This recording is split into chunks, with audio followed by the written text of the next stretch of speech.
Saludos amigos, gracias por acompañarnos una vez más a esta nueva entrega de Pulso Nacional, su revista semanal de noticias.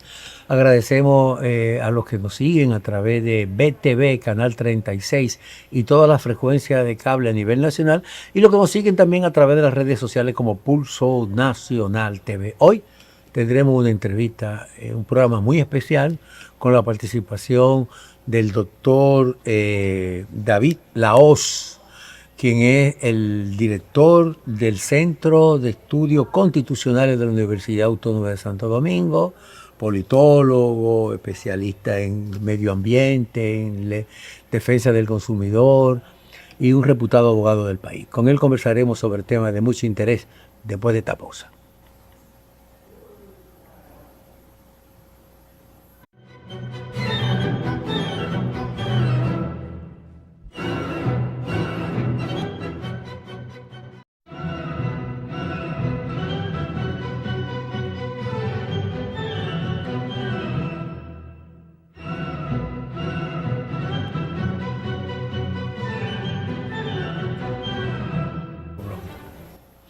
Conversamos con el doctor David Lahoz, un reconocido politólogo, abogado, especialista en Derecho Constitucional y también es el director del Centro de Estudios Constitucionales de la Universidad Autónoma de Santo Domingo. El doctor Lahoz tiene una larga trayectoria de ejercicio profesional.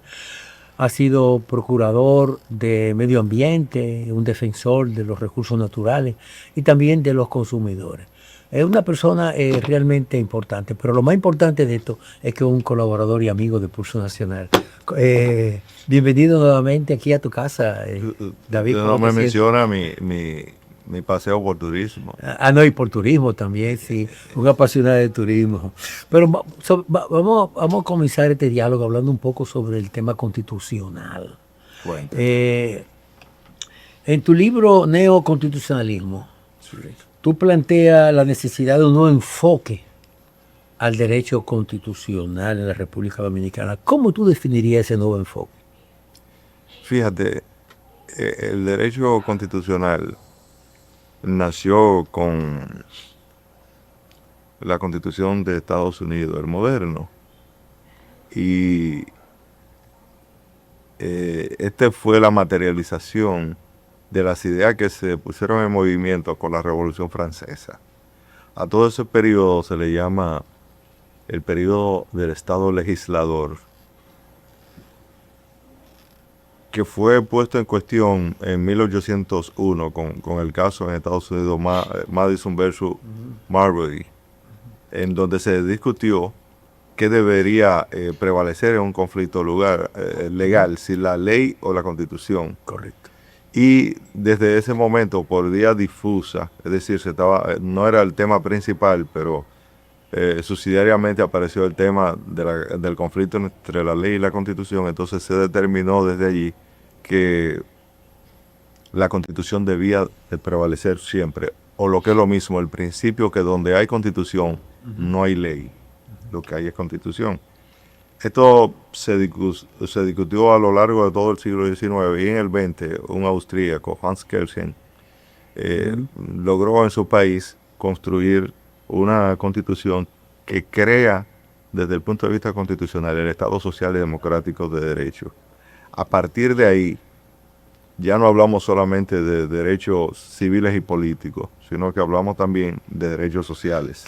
¿Qué significa que crea la Constitución, una Constitución?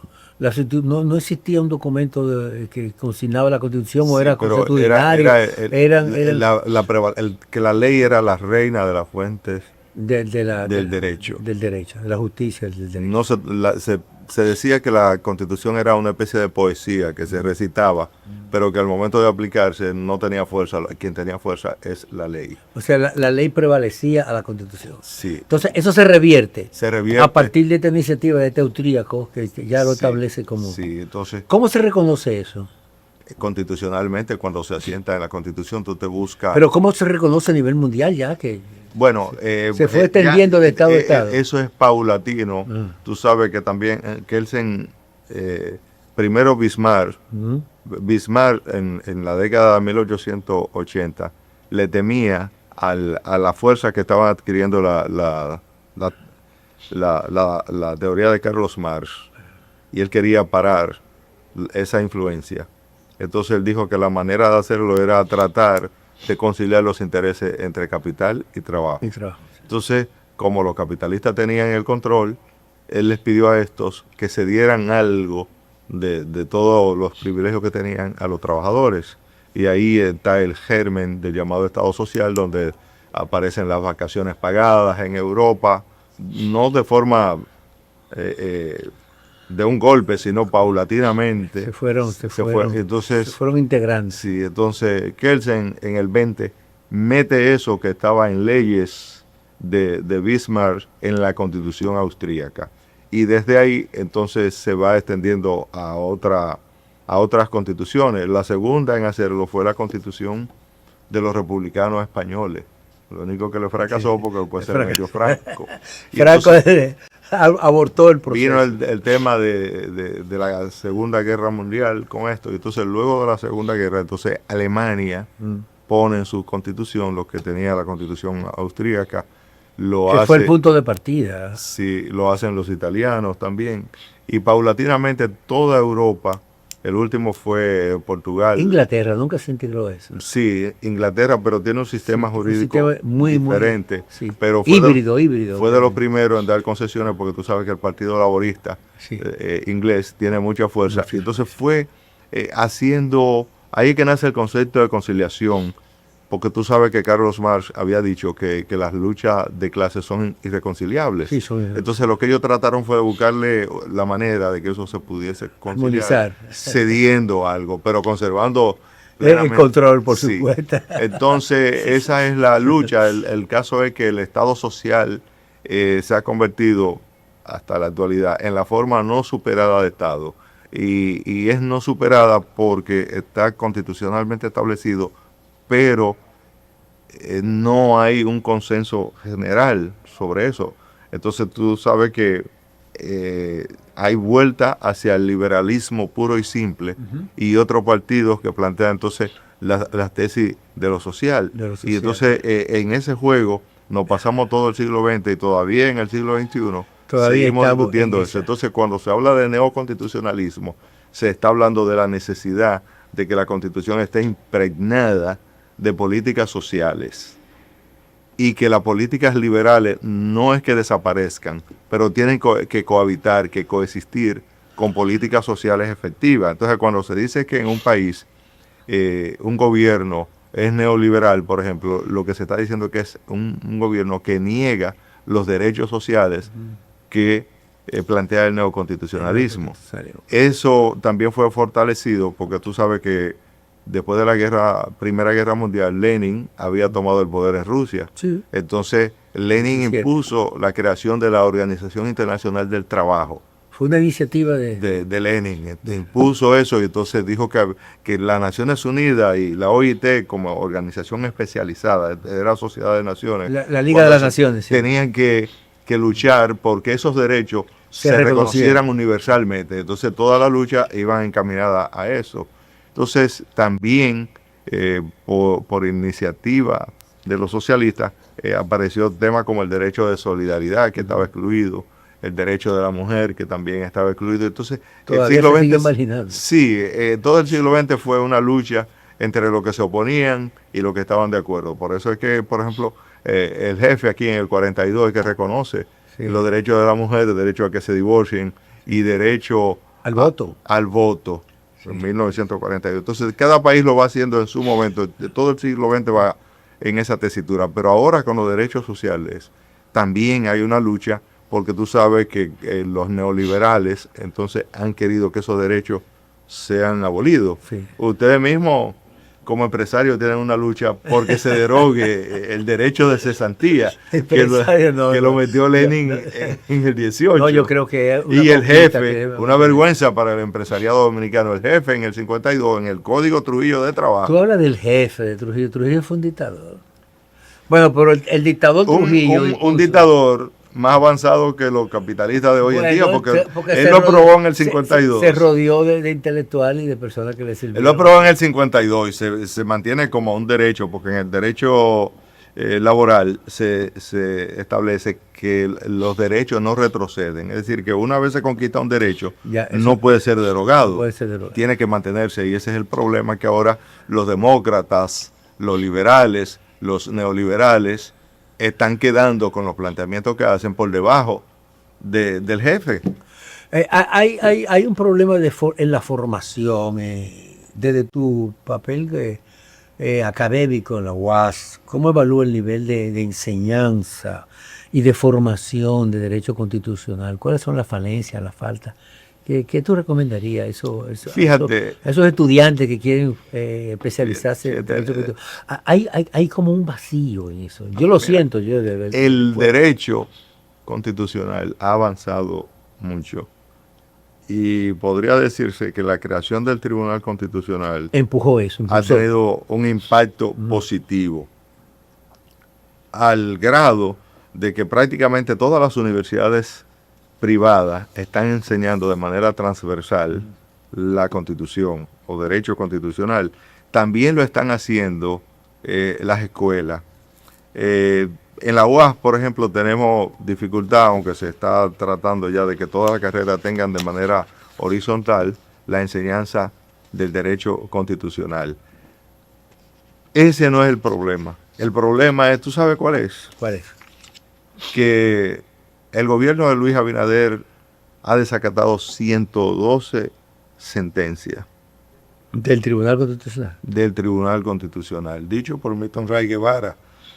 Es probable que en los momentos actuales haya aumentado. Y los otros gobiernos también desataron, pero quizás no, eso es de factura reciente de Luis, porque acuérdate que Luis ya tiene más de 5 años en el poder. Sí, tú no puedes decir que fue otro gobierno cuando tú tienes... te pregunto que si otro gobierno... No, porque tú sabes que, por ejemplo, Leonel fue que implementó todo eso, incluso con la oposición de Subero, que se oponía a la creación del Tribunal, entre otros sectores. Sí. Entonces él impuso esa... Porque la función de que realiza el Tribunal Constitucional la tenía la Suprema Corte de Justicia. Sí. Tenía una sala constitucional, sí. Y esa es la que velaba eso. Sí. Al crearse el Tribunal Constitucional le da mayor independencia a la propia Suprema Corte de Justicia y se pone como un supraestamento, que es lo que le llaman las altas cortes. Que no sé si son realmente altas. No, lo que ocurría en el modelo del Estado legislador, que te dije que nació en Francia y se asentó en Estados Unidos, es que se decía que habían 3 poderes y que esos 3 poderes eran independientes entre sí. ¿Ok? Entonces, si hay un conflicto entre uno de esos 2 poderes, ¿quién lo resuelve? Entonces ese era el dilema. Sí, tenía que haber una superestructura eso al margen de esos 3 poderes. Cuando tú hablas de los 3 poderes, poder ejecutivo, legislativo y judicial. Correcto. Entonces había que una superestructura que es la que tiene que hacer que esos 3 poderes se ajusten a lo que establece el fundamento del país, que es la Constitución. Eso es lo que dice Hans Kelsen. Ese es el aporte de Hans Kelsen. Esa es la tesis. Y además Hans Kelsen dijo que los conflictos entre leyes, porque las leyes también, así como los poderes entran en conflicto, las leyes también, que esos conflictos era bueno que lo hiciera el Constitucional, pero más todavía, como te dije que hay derechos de primera generación que son los civiles y políticos, y luego con Lenin vienen los derechos sociales. Sí. Ok, cuando se llega ahí, entonces también Hans Kelsen dice que para defender ese canon de derechos de primera, segunda y tercera generación, era necesario entonces crear esto como una función del derecho constitucional que debía ser materializado, que ya no sería poesía, sino concretizado por el Tribunal Constitucional. Un caso ahora mismo a propósito de eso es lo que sucedió con la ley que crea la revisión, ¿verdad? Y adecuación que se hizo a la ley del procedimiento judicial, ¿verdad? Que fue observada por el Tribunal Constitucional y dio un plazo para que el Código Procesal Penal fuera revisado y adecuado con un plazo letal que debió. Pero fíjate qué detalle. Entonces, ¿qué pasó? Que eso obligó al Congreso, a los legisladores, a acelerar ese conocimiento y adecuarlo a lo que sugirió a lo que sugirió el propio Tribunal Constitucional. para darle validez. Correcto, pero fíjate hasta dónde llega lo de Kelsen. Sí. Ahora que Luis Abinader se tiró solito la canana del tratado que se dé Sí. aeropuerto, eso no es lo que dice el neoconstitucionalismo. No. El neoconstitucionalismo dice que antes de él firmar ese acuerdo debió enviar ese acuerdo al Tribunal Constitucional para que el tribunal analice Lo validara. si es conforme o no Pero con la Constitución. algunas explicaciones que se han dado con relación a ese tema, que me gustaría que lo trataran más adelante, apuntan a que había un acuerdo ya previamente, de hace varios años, que permitía eso a Estados Unidos. Lo que hizo fue cumplir con este acuerdo. No, mira, porque el artículo 2 de la Constitución establece que el único soberano es el pueblo. No, claro. Y Entonces, establece ¿cómo? que también que los derechos del país no puede, la soberanía nacional no puede ser nada. Pues entonces él Eso está claro. debió consultar. Pero hubo un y acuerdo, todas las veces. porque hubo un acuerdo, era para facilitar. No importa lo que sea. El tema es que él no puede individualmente asumir solito esa responsabilidad. Pero tú sabes lo que sucedió en ese caso. ¿Qué?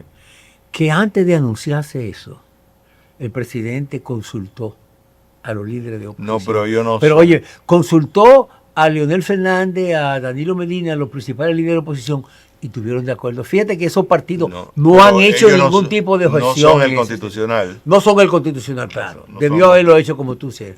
Pero mira, hay un aspecto importante que me gustaría que lo tratáramos sobre el impacto que tiene la protección, a propósito de protección al derecho del consumidor. Y me gustaría que lo tratáramos después de estos comentarios.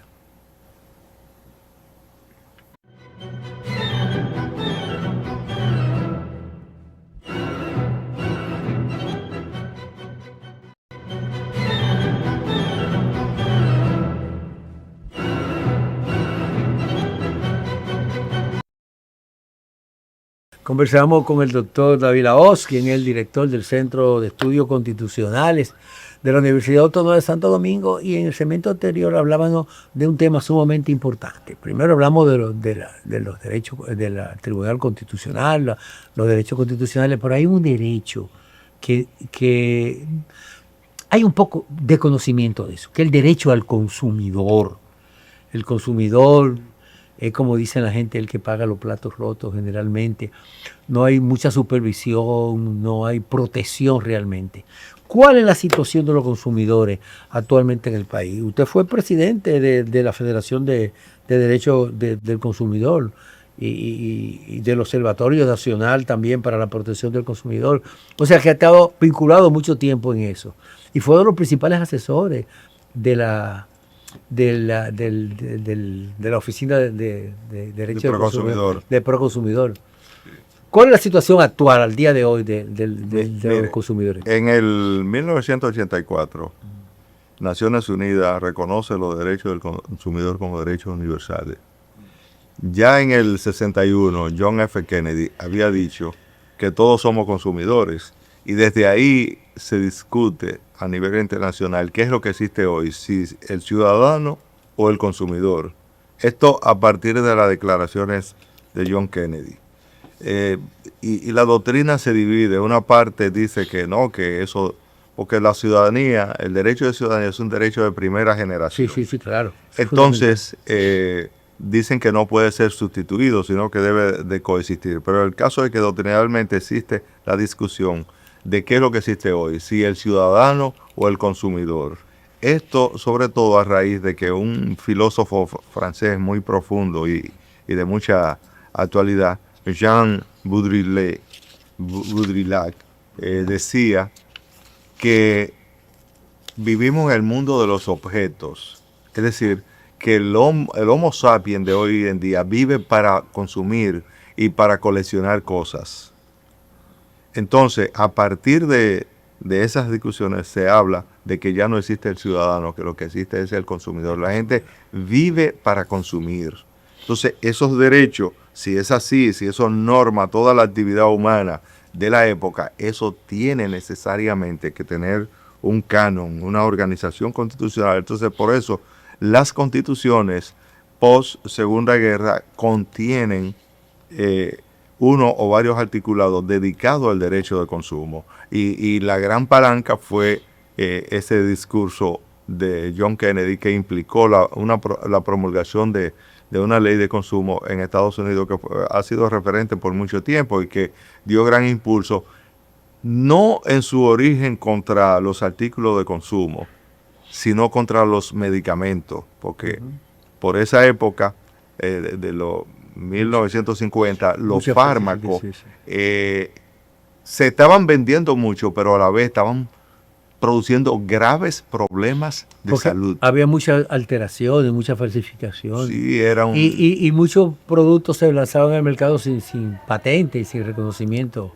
oficial. Y la humanidad no tenía experiencia en esa área. Luego vino el tema de los enlatados y de estos productos procesados, que también el comercio prácticamente hizo campaña publicitaria aplastante para inducir a la gente a que lo consumiera, y hoy en día la medicina dice que son dañinos a la salud. E incluso la discusión de hoy está centrada en si pueden ser considerados alimentos. Sí, porque una cosa es alimento y otra cosa es porque hay una serie de que lo que son es sabores, lo que te crean es la ilusión. Todo artificial. Todo artificial y el cuerpo, en lugar de nutrirse, lo que hace es que se enferma, y de ahí la diabetes, de ahí una serie de enfermedades catastróficas que existen, la hipertensión, que tienen que ver con mucho en alto consumo, por ejemplo, de azúcar, porque hay una discusión también de si el azúcar debe ser o no considerada una droga, que se dice que es una droga más peligrosa que el alcohol y que cualquiera de los que andan por ahí, y sin embargo se vende lícitamente en la calle. Entonces son discusiones que el comercio no quiere que se discutan, pero que el derecho constitucional los ha incorporado porque ha visto el impacto que tienen en la población. Esa iniciativa que tomó la administración Kennedy, que usted hace referencia en esa época, de focalizando una defensa del consumidor, aquí en el país, pudiendo aterrizar, antes lo que existía era una dirección de control de precios, porque se entendía que proteger al consumidor era proteger los precios, de que no se alteraran los precios de los productos que debían ser vendidos. No se fiscalizaba calidad, no se fiscalizaba otro tipo de situaciones. Con la creación de Proconsumidor, que es el organismo estatal que tiene que velar por la calidad y la defensa de los derechos del consumidor y seguir de intermediario entre el productor y el consumidor final para defender esos derechos. Ha surgido una situación, y recientemente el Tribunal Constitucional, volvemos al Tribunal Constitucional, evacuó una resolución quitándole potestad al Proconsumidor, que no podía bajo ninguna circunstancia aplicar multa o sancionar por la aplicación de violación a derechos constitucionales. Eso crea como una distorsión, porque si es el organismo que tiene que velar por el derecho del consumidor y ve algunas falencias, algunas fallas y quiere enfrentarlas y quiere tomar medidas drásticas, entonces ahora se le quiere despojar de esa. ¿Cómo usted ve esa situación? De ahí la importancia del neoconstitucionalismo, porque fíjese, cuando usted hace un análisis histórico, por ejemplo, del derecho de consumo en la era colonial, usted se encuentra con que la legislación que existió en el país durante la colonia era una legislación drástica y que se cumplía. Luego, en la era republicana, nosotros hemos tenido problemas de institucionalidad muy serios, y en zigzag, unas veces adelantamos, otras veces nos retrasamos, hasta que entró la dictadura de Trujillo, que en verdad fue el gobierno que modernizó el Estado dominicano y que acentuó una serie de situaciones que eran completamente distorsionadas, se conocían, pero distorsionadas en el país. Cuando cae la dictadura y viene Bosch es el primero que mete en su constitución el derecho de consumo, sí, y mete los derechos sociales. Es la primera que plantea los derechos sociales. Ahora, ¿qué es lo que ocurre? Que luego de la partida de Trujillo y del golpe de Estado contra Bosch, aquí hubo un retroceso que los analistas dicen que fue de más de 50 años. fíjese que debimos esperar a 2005 para tener una ley de consumo. Después que estaba en la Constitución del 63, es en 2005. Y luego es la Constitución de 2010 la que de nuevo incorpora a la Constitución los derechos de consumo. ¿Qué le quiero decir con esto? Que la vida institucional de República Dominicana está muy sujeta a la discusión que planteaba Bismarck y que planteaba Hans Kelsen en el sentido de qué debe prevalecer, el capital o el trabajo, o debe existir una conciliación, un punto de mutuo entendimiento entre ambos sectores. En el país eso aparece distorsionado porque el que estudió más profundamente las clases sociales en República Dominicana fue el profesor Juan Bosch, y Bosch planteaba que aquí no había una clase capitalista desarrollada, y si no había una clase capitalista desarrollada, tampoco podía haber un proletariado desarrollado.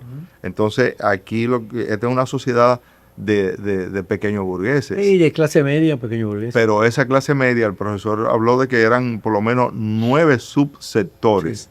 Entonces, clase media, clase baja. Eso, entonces esa fragmentación impide que se pueda materializar una política pública coherente en donde la mayoría sepa qué se hace y por qué se hace. Todo lo contrario, viene uno y plantea una cosa, viene el otro y plantea otra, y entonces nos mantenemos ahí. Entonces, después que hasta 2019 la Suprema Corte de Justicia dio pasos de gigante para hacer que el derecho de consumo avanzase aquí, volvimos ahora en la actualidad a una situación parecida a la posterior al golpe de Estado a Bosch, en donde cae en un limbo el derecho de consumo, con la diferencia de que la Constitución está vigente y que cuando haya un cambio o razonamientos diferentes, eso habrá de ser corregido. Sí, pero el problema que para mí, yo soy un neófito en eso, es realmente como un poco contraproducente, que se crea un organismo para defender el derecho de los consumidores, y esa es su competencia, pro consumidor. Sin embargo, se le limita a tomar sanciones, imponer multas, imponer sanciones a los que violan ese derecho. Entonces, esa resolución, esa decisión del Tribunal Constitucional, como que está limitando o desconociendo las funciones propias de ese organismo. ¿Qué alternativa legal o qué usted propondría en ese caso? Porque realmente es un tranque. Yo quiero trabajar, yo quiero defender los derechos del consumidor, pero un tribunal, una ley me impide que yo lo sancione. Entonces, ¿qué? Dejar en libertad que sigan especulando, que sigan afectando los derechos constitucionales. ¿Qué se puede hacer en ese sentido? Mire lo que pasa. Usted me preguntaba sobre el neoconstitucionalismo. Sí. Dentro del neoconstitucionalismo se requiere en el país, todavía no se tiene una clara conciencia de ello, debe aparecer un derecho administrativo sancionador. ¿Esa es tu propuesta? Derecho administrativo sancionador. ¿Cómo operaría eso? Y esto tendría por objeto el que se comprenda que los llamados órganos sectoriales constituyen los organismos garantes de que lo que dice la Constitución se cumpla. Porque lo que sucede ahora es que en el ordenamiento constitucional usted tiene el Indotel, usted tiene la CISARIL, usted tiene la DIDA, usted tiene muchísimas agencias. Es decir, el ordenamiento constitucional a partir de 2010 está estructurado para que opere el Estado social y democrático de derecho. Pero ¿qué sucede? Que los sectores del capital cooptan a los funcionarios. Cuando hay un planteamiento que beneficia a los consumidores, entonces objetan a los representantes genuinos de los consumidores y se las arreglan, obviamente con complicidad del Poder Ejecutivo, para poner en lugares donde debe existir un órgano regulador y garantía de que se cumplan los derechos constitucionalmente establecidos a sectores que lo que van a hacer es actuar de manera inconstitucional, es decir, contrario a lo que dice la propia Constitución. Ese proceso nosotros lo vimos venir primero en la Suprema Corte de Justicia y ahora lo han asentado en el propio derecho constitucional. Entonces, aquí, otro de los elementos que nosotros planteamos como solución a esto, está el que aquí se requiere una ley de cabildeo. Ley de cabildeo. o del obismo. Es lo mismo, sí. Porque En otro país existe. existen, porque ¿qué es lo que pasa? Que esos sectores pueden invitar a funcionarios a una cena, a un viaje, a una reunión o ser recibidos en palacio, pero los sectores de a pie no tienen esa misma facilidad. Entonces, la ley de cabildeo establece, o el obismo, que si uno de esos sectores se acerca a un funcionario, La otra contraparte también tiene que hacerlo. sí, él tiene que darle derecho de Tiene que respuesta tener la misma o de oportunidad. opinión frente al otro. Entonces, eso todavía Busca no un lo hemos- equilibrio. Un equilibrio. Ahora, hay algo que todavía me resulta confuso. Usted dice que para que esto funcione de manera apropiada es necesario crear una estructura administrativa. ¿Cómo operaría y de quién dependería? No, no, que ya está creada la estructura. Pero ¿por qué se limita entonces que Porque Proconsumidor la pueda cooptación, sancionar? porque el funcionario, por ejemplo, Pero ¿y que por está- qué el Tribunal Constitucional reconoce eso si la Constitución establece el óigame. derecho? Usted acaba de señalar. Porque el presidente no lo tiene claro. Mire, el actual, No, el pero entonces, actual, ¿y cómo se objeta eso? oiga, le voy a decir, ¿Cómo se enfrenta? con una ley de cabildeo, porque yo lo que voy a decir, el actual incumbente, lo mismo que el anterior, fueron cooptados por el sector empresarial. Si usted se pone a ver, ese funcionario No, llegó no obedece al sector político, sino al sector empresarial. al para sector garantizar empresarial su porque el sector empresarial bloqueó uno que fuese, mire, ahí hasta la ley se modificó y el constitucional falló porque la ley dice que debía ser, en apoyo a lo que usted dice, que debía ser alguien fuera del mundo político y técnico o cercano a los consumidores, porque lo que va es a garantizar derechos Claro, claro. y a regular el mercado. Claro, Bueno, pues eso fue modificado por el Tribunal Constitucional, modificada la ley y puesto ahí un político. Claro. Y eso ocurrió en este gobierno. ¿Entiendes? Entonces, ese retroceso es garantizado. Ahora, ¿por qué ocurre? Bueno, porque los sectores del capital se acercaron al Poder Ejecutivo hasta conseguir que el actual director se comprometiese a no tocar ni con el pétalo de una rosa los intereses del capital. Entonces, al mismo tiempo usted tiene que los sectores de los consumidores, aún siendo una mayoría aplastante y aún siendo el presidente un consumidor y el director de Proconsumidor un consumidor también, están postrados. Pero es que la decisión de hay un sanción, desequilibrio. la decisión de sanción no proviene del Poder Ejecutivo. Proviene del Tribunal Constitucional que impide a Proconsumidor precisamente cuando quiere aplicar las Pero sanciones. que- Pero sin embargo, hay una contra. Aquí pasan cosas extrañas. Es que el constitucional está también cooptado. Pero que aquí pasan cosas extrañas. Por ejemplo, aquí se ha desatado una campaña contra los negocios chinos. Un abuso. Aquí se ha hecho una campaña contra los negocios chinos diciendo que ellos están vendiendo más barato. Pero ¿quién está por detrás de eso auspiciando esa campaña? Porque le está creando una competencia esto es un sistema capitalista, esto es un sistema de competencia. ¿A quién le conviene que haya competencia? ¿Al consumidor final?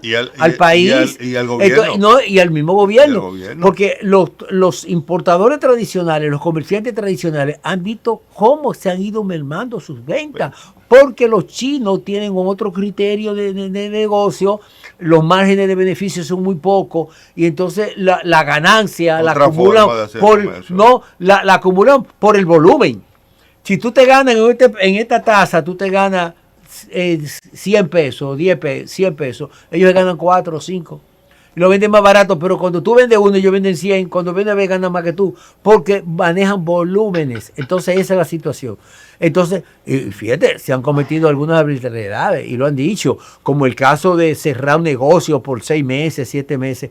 Un abuso. Utilizando cosas de esas. Pero mire una cosa ahí, que el gobierno está como confundido. Este es un gobierno que... ¿Quién tiene que velar por eso? Todo lo que hace. En el caso de... Pro competencia. Pro competencia.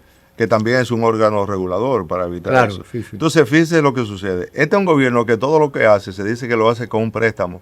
los chinos no toman prestado, los chinos traen su inversión directa al país y eso el país debería aplaudirlo. Inversión importante. Y eso conviene al gobierno. No, porque lo que se alega es que pagan poco impuestos. Que, eso es falso, porque ¿por dónde entraron? Pregúntele al de aduana si él le cobró o no. Si esa mercancía es imposible, eso es una mentira, piadosa. Lo que pasa es que hay criterios y formas de negociar diferentes. Eso yo voy a vender un producto más barato y voy a eliminar mucho lujo, muchas cosas. Los chinos ganan por volumen y aquí el comerciante gana por unidad. Por unidad, no puede ser. El tema es sumamente interesante, pero vamos a una pausa y continuamos con más en esta interesante entrevista.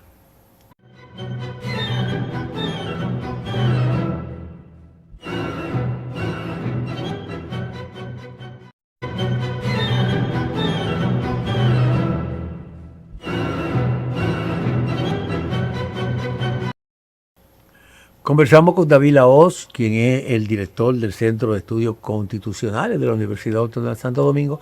En el segmento anterior hablamos del derecho al consumidor, de la protección de los consumidores.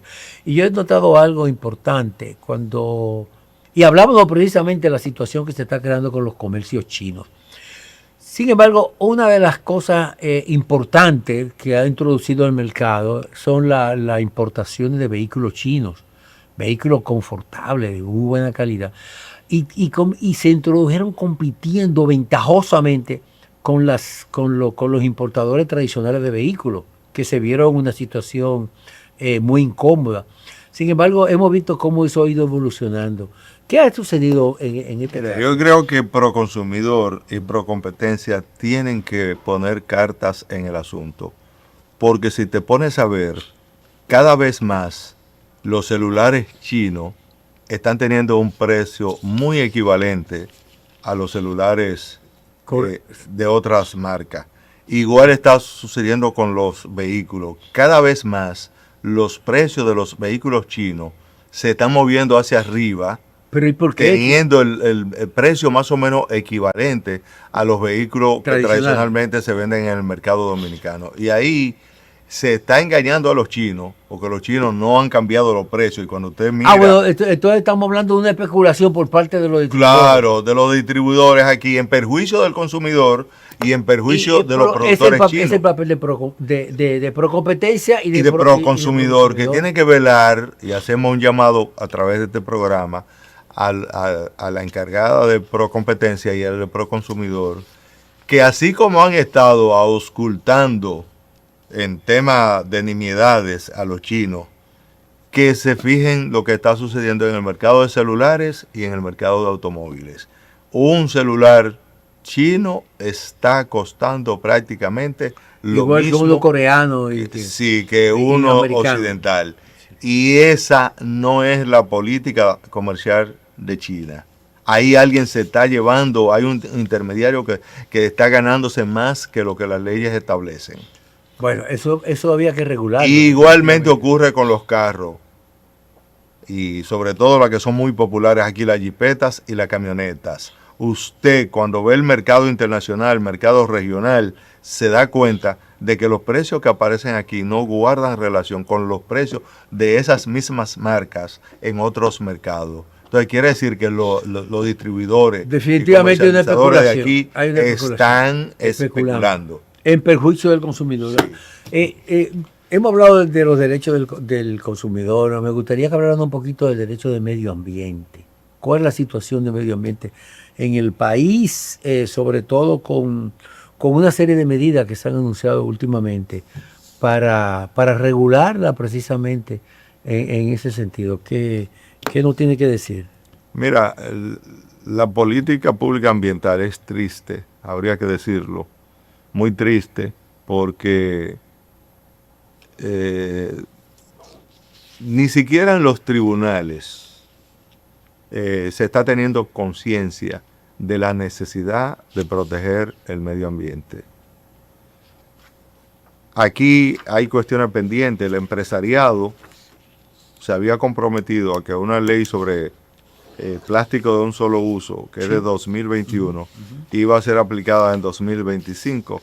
Ahora que llegó el 2025, el empresariado se planteó una nueva prórroga, la discusión de la ley, para dejarla sin efecto, no para aplicarla. Es decir, ha evadido cumplir los compromisos del 2021.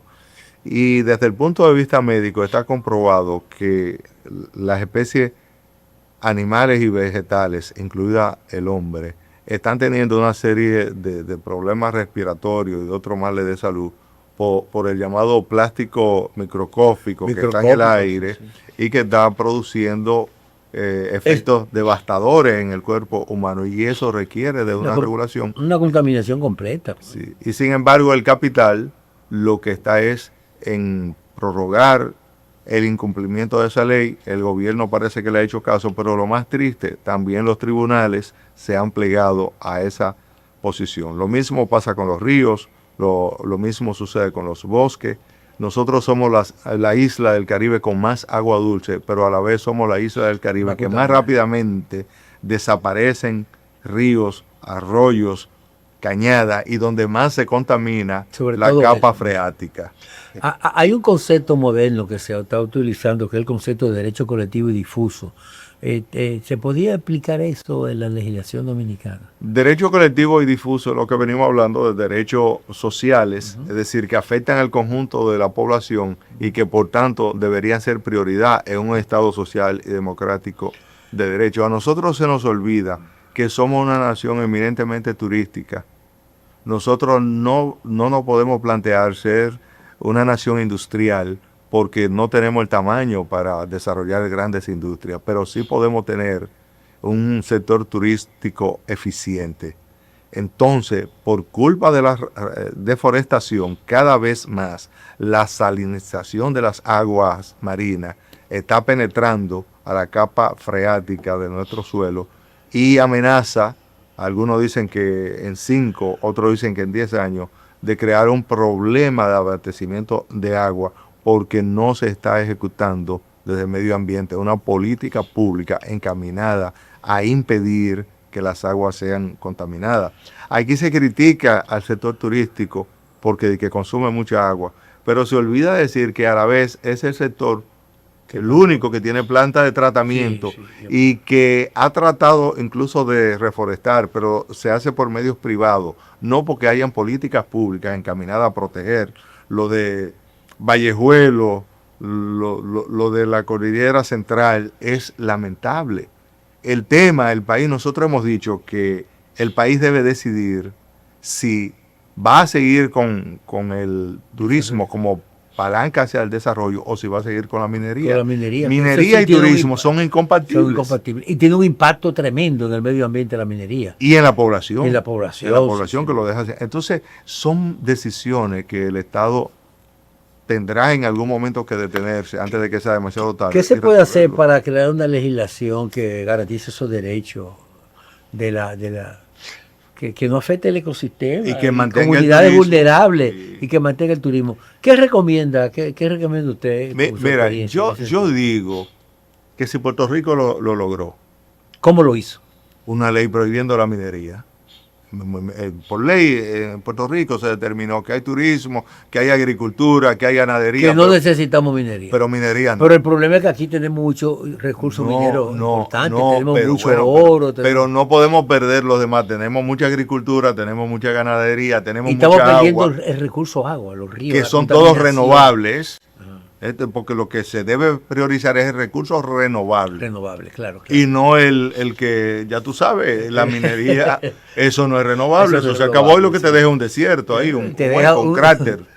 Entonces, además de lo que te dan es $3 y se llevan 97. Entonces es un negocio que no procede. Entonces el Estado Dominicano... El pasivo ambiental que deja es terrible. Entonces, y ahí están los ríos en seco todo y la contaminación. Y amenazándose que ya se dice que con esto de la minería, la capital podría en 5 años quedarse sin agua, porque el abasto viene de por ahí y con la presa de cola que quieren construir y los desechos, podrían en cualquier momento contaminarlo y nos vamos a quedar sin agua. Entonces, estamos hablando de cuestiones serias, muy serias. Muy serias. Sí. Realmente es así. Necesitarían entonces esa ley para proteger, que se prohíba la minería. Que se prohíba la Esa minería. es la propuesta que tenemos. Pero eso es muy fácil decirlo. Eso es un tema de decisión, pero te digo, pero si Puerto Rico lo logró, ¿por qué nosotros no podemos Pero lograr? yo reitero, Puerto Rico no tiene los recursos mineros que tenemos nosotros. Sí, Ni hay siquiera, bueno, minerales. pero ellos tenían una industria turística Hay minerales sostenible. y lo consiguieron. Es asunto de que los partidos políticos, que nuestra clase política plantee eso y lo ponga como una propuesta electoral. Bueno, doctor Lao, mire, se nos quedaron muchos temas, muchísimos temas para tratar. Siempre el tiempo corto cuando tenemos un invitado de su prestigio, de su categoría. Pero sí queremos agradecerle su participación y reiterar la invitación para que comparta con nosotros otras entregas de Pulso Nacional. Y ustedes, amigos, no se vayan porque hay mucho más en Pulso Nacional.